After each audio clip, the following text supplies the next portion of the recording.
Good morning to all of you. Chapter आपका चल रहा है, chapter number 3 part B, human development. Human development के बारे में हम डिस्कस कर रहे थे कि जब ह्यूमन का डेवलपमेंट होगा तो ही कंट्री का डेवलपमेंट होगा। ह्यूमन डेवलपमेंट होगा तो एक फैमिली का, जिस भी फैमिली से वो बिलोंग करता है उस फैमिली का डेवलपमेंट होगा। उस फैमिली का डेवलपमेंट होगा, फैमिली का लिविंग और स्टैंडर्ड हाई होगा। जब उसका खुद का एजुकेशन लेने के बाद डेवलपमेंट होगा तभी वो अपनी फैमिली का डेवलपमेंट कर सकता है। नेक्स्ट टॉपिक आपका आ जाता है इंडिकेटर्स ऑफ इकोनॉमिक अटेनमेंट्स, कि इंडिकेटर्स क्या है ह्यूमन डेवलपमेंट के। तो एक इंडिकेटर आता है आपका निकल कर इकोनॉमिक अटेनमेंट्स। तो इकोनॉमिक कंडीशन के बारे में ही अभी मैंने बात कर रहा था। तो इकोनॉमिक कंडीशन में अगर आप एग्जांपल लें तो एक फैमिली के अगर अंदर 5 to 6 मेंबर्स हैं, अगर उसके अंदर कोई भी जॉब पे नहीं है तो उसकी इकोनॉमिक कंडीशन डाउन रहेगी। ठीक है। और इसी तरह से अगर उस फैमिली के अंदर एक पर्सन अगर जॉब के ऊपर है तो इकोनॉमिक कंडीशन कुछ अच्छी हो जाएगी। अगर 2 जॉब पर हैं तो और अच्छी हो जाएगी। अगर 3 जॉब पर हैं तो बहुत ही अच्छी हो जाएगी। तो उसका फैमिली का लिविंग स्टैंडर्ड हाई होता चला जाएगा। उस फैमिली का होगा, इसी तरह से दूसरी फैमिली का होगा, थर्ड का होगा, फोर्थ का होगा, एक सिटी का डेवलप होगा, एक सिटी से एक स्टेट का डेवलपमेंट हो जाएगा और स्टेट से फिर कंट्री का डेवलपमेंट हो जाएगा। लोगों की इकोनॉमिक कंडीशन अच्छी होगी तभी इकोनॉमिक कंडीशन कंट्री की अच्छी बनेगी। लोगों के पास इनकम होगी, पैसा होगा, तभी कंट्री के पास पैसा आएगा। क्योंकि लास्ट में बता रहा था कि परचेसिंग पावर बढ़ेगी। लोगों के पास जेब में पैसा होगा तो परचेसिंग पावर बढ़ेगी, परचेसिंग पावर बढ़ेगी तो इकोनॉमिक कंडीशन स्ट्रांग होती चली जाएगी। जीडीपी की हम बात कर रहे थे, जीडीपी ग्रॉस डोमेस्टिक प्रोडक्ट, जो लास्ट कई बार आपको डिस्कस किया। तो अभी हमारे कंट्री की जीडीपी बहुत ज़्यादा डाउन आई हुई है। क्यों डाउन आई हुई है? क्योंकि जो कोरोना से जो टाइम पीरियड चल रहा है इसके कारण लोगों की इनकम नहीं रही। इनकम नहीं रही तो उनके पास परचेसिंग पावर नहीं रही। ठीक है। और परचेसिंग पावर नहीं रही तो जीडीपी के ऊपर इफेक्ट पड़ेगा, इकोनॉमिक कंडीशन डाउन होती चली जाएगी। ठीक है। किसी भी कंट्री के अंदर हमें जब कंपेयर करते हैं तो उसको इकोनॉमिक फैक्टर हमारा मेन फैक्टर आ जाता है। अब इकोनॉमिक फैक्टर से रिलेटेड आ जाता है आपका पॉवर्टी। पॉवर्टी की हम बात करते हैं तो इंडिया के अंदर मैक्सिमम जो पॉपुलेशन है वो पुअर है। जो गवर्नमेंट के अगर हम डाटा लेते हैं, डाटा के अकॉर्डिंग अप्रोक्सीमेटली 26 और 27% लोग पुअर हैं। लेकिन एक्चुअल में हम ग्राउंड में देखते हैं तो इतने परसेंट नहीं पुअर हैं, इससे कहीं ज़्यादा परसेंटेज है पुअर की, पॉवर्टी की। ठीक है। तो ये तो गवर्नमेंट ने जो हमारे को डाटा दे रखा है उसके अकॉर्डिंग हम आपको बता रहे हैं 26 और 27%। ठीक है। तो इस पैराग्राफ में आप इसी से रिलेटेड आप इसको रीड करेंगे। यहाँ पे एक टेबल दे रखी है पॉवर्टी इन इंडिया। तो यहाँ पे डिफरेंट स्टेट्स की पॉवर्टी आपको शो कर रखी है। Percentage of population below poverty line जो रहती है, ये भी डाटा काफ़ी पुराना है, 1999 और 2000 का दे रखा है। अब हम डाटा हमारे को बुक में गिवन है तो हम इसी के अकॉर्डिंग काम करेंगे।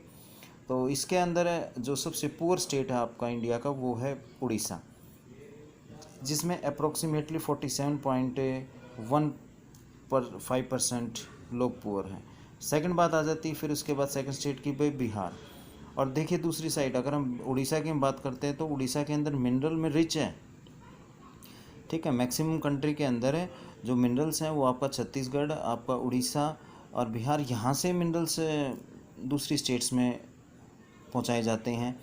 और यही स्टेट क्या है, सबसे ज़्यादा पुअर है। मीन्स यहाँ पर इकोनॉमिक कंडीशन लोगों की बहुत ही पुअर है, क्योंकि लोगों को काम जो मिल रहा है, एक तो काम मिल रहा है लेकिन उसके बदले में उनकी इनकम नहीं है। ठीक है। तो और लिटरेसी रेट भी डाउन। आप बिहार का देखें तो पूरी कंट्री में सबसे डाउन लिटरेसी रेट किसका है, बिहार का। तो लिटरेसी रेट भी कहीं ना कहीं पॉवर्टी को पैदा करता है। ठीक है। जब पहले कहते हैं ह्यूमन डेवलपमेंट का सबसे मेन फैक्टर आता है कि एजुकेशन उसके पास होनी चाहिए, एजुकेशन उसको मिलनी चाहिए तो पुअर नहीं रहेगा। क्लियर। एक पुअर फैमिली है, अब कई बार देखते हैं कि पुअर फैमिली के बच्चे आईएएस क्लियर कर जाते हैं, वो आईएएस बन जाते हैं। तो उस टाइम तक वो पुअर थे, लेकिन जब वो आईएएस बन चुके हैं तो अब वो फ्यूचर में पुअर नहीं रहेंगे। तो किसने उनकी पॉवर्टी रिमूव की? उनकी पॉवर्टी को रिमूव किया एजुकेशन ने। क्लियर। नेक्स्ट इंडिकेटर आपका आ जाता है हेल्दी लाइफ का। अब हेल्दी लाइफ की हम बात करें तो दूसरा ह्यूमन डेवलपमेंट की बात आ रही थी तो वो आती है क्या, मेडिकल फैसिलिटीज़। एक कंट्री के अंदर मेडिकल फैसिलिटीज़ बहुत अच्छी होंगी। अब मेडिकल फैसिलिटी क्या क्या दिखाती है? सबसे पहले वो बताती है डेथ रेट, दूसरा इसके अंदर आ जाता है बर्थ रेट, और थर्ड इसके अंदर आ जाता है लाइफ एक्सपेक्टेंसी। क्लियर। तो अब मेडिकल फैसिलिटी के ऊपर ये तीनों बातें डिपेंड करती हैं। अगर हमें किसी कंट्री के बारे में पता करना है कि उसके अंदर मेडिकल फैसिलिटी किस तरह की है तो हम उसका डेथ रेट देख लेंगे। अगर डेथ रेट बहुत ज़्यादा हाई है तो हम वहीं से हम अंदाज़ा लगा लेंगे कि भाई इस कंट्री के अंदर मेडिकल फैसिलिटीज़ बहुत ज़्यादा अच्छी नहीं हैं, मेडिकल फैसिलिटी बहुत ज़्यादा पुअर हैं। ठीक है, इंडिया का डेथ रेट बहुत ज़्यादा है तो हम ये बता सकते हैं कि इंडिया के अंदर मेडिकल फैसिलिटी नहीं है।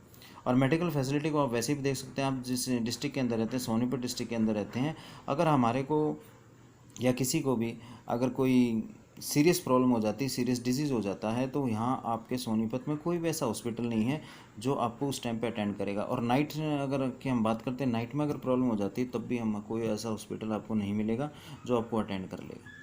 ठीक है, तो उस कंडीशन में आपको कहाँ जाना पड़ेगा, आपको दिल्ली जाना पड़ेगा। लेकिन सभी लोग दिल्ली हॉस्पिटल अफोर्ड नहीं कर सकते हैं, तो फिर वहीं पे बात आती है कि उसके लिए जेब में क्या होना चाहिए, मनी होनी चाहिए। मनी कहाँ से आएगी, जॉब से आएगी। जॉब कहाँ से आएगी, जब आप एजुकेशन लेंगे तब आपके पास जॉब अवेलेबल रहेगी। तो डेथ रेट से हम अंदाज़ा लगा सकते हैं कि उस कंट्री की जो हेल्थ कंडीशन है वो किस तरह की। सेम दूसरी बात आती है बर्थ रेट की। अगर उस कंट्री के अंदर बर्थ रेट भी बहुत ज़्यादा है तो हम यहाँ से भी अंदाज़ा लगा सकते हैं कि भाई बर्थ रेट ज़्यादा है तो मीन्स मेडिकल फैसिलिटीज़ बहुत ही पुअर क्वालिटी की हैं। ठीक है, एक कंट्री के अंदर ना ही तो डेथ रेट ज़्यादा होना चाहिए और ना ही बर्थ रेट ज़्यादा होना चाहिए, क्योंकि बर्थ रेट ज़्यादा होगा तो पॉपुलेशन इंक्रीज़ होगी, पॉपुलेशन इंक्रीज़ होगी तो रिसोर्सेज तो देखो हमारे पास उतने ही हैं, रिसोर्सेज की फिर शॉर्टेज हो जाएगी। वो लोग रिसोर्सेज का यूज़ नहीं कर सकते हैं, रिसोर्सेज लिमिट में है। ठीक है, अब लेकिन पॉपुलेशन बढ़ गई है तो फिर इसको कैसे यूज़ करेंगे, तो फिर क्या हो जाएगा, आपकी डिमांड जो डिमांड इंक्रीज़ हो जाएगी और बदले में जो आपकी कमोडिटीज़ हैं वो आपकी कम हो जाएगी। सिटीज़ के अंदर आप देखते हैं population day by day increase हो रही है तो लैंड की शॉर्टेज हो रही है, इलेक्ट्रिसिटी की जो जितनी फैसिलिटीज़ हैं उनकी शॉर्टेज हो रही है, वाटर सप्लाई की कमी आ जाती है। हम कहते हैं कि अब डिमांड पूरी नहीं हो रही, लोगों के पास इलेक्ट्रिसिटी नहीं पहुंच रही, क्यों, क्योंकि पॉपुलेशन पहले के कंपैरिजन में बढ़ चुकी है। तीसरा आ जाता है लाइफ एक्सपेक्टेंसी। लाइफ एक्सपेक्टेंसी की बात करते हैं, कितनी लंबी लाइफ है, यहाँ से भी हम अंदाज़ा लगाते हैं। एक अब हम इंडिया की बात करते हैं तो लाइफ एक्सपेक्टेंसी लास्ट वीडियो में बताया था 65 है, यूरोपियन कंट्री की लाइफ एक्सपेक्टेंसी 85 के अप्रॉक्स है। तो यहाँ से हम अंदाज़ा लगा देंगे कि जिस कंट्री की लाइफ एक्सपेक्टेंसी 85 है मीन्स वहाँ पे मेडिकल फैसिलिटीज़ बहुत ही हाई क्वालिटी की हैं, और जिस कंट्री की 65 है मीन्स वहाँ पे मेडिकल फैसिलिटी इतनी ज़्यादा अच्छी नहीं है। कई कंट्रीज़ की 55 के आसपास है तो मीन्स वहाँ पे मेडिकल फैसिलिटी और ज़्यादा पुअर है। ठीक है, अब लाइफ फैसिलिटी मतलब मेडिकल फैसिलिटी से कैसे है, मान लो किसी को कोई डिजीज़ हो जाता है, अगर वो मेडिकल ट्रीटमेंट उसको अच्छा मिल जाएगा तो नेक्स्ट 20 ईयर्स तक वो जी सकता है, तो लाइफ एज बढ़ेगी। ठीक है, और अगर वहीं पे उसको उसका ट्रीटमेंट नहीं हुआ तो उसकी डेथ हो जाएगी। ठीक है, तो आज आपने दो इंडिकेटर्स रीड करने, एक तो इकोनॉमिक अटेनमेंट्स का और दूसरा हेल्थी लाइफ का, और इससे रिलेटेड आपने short question answer find out करने। Thank you.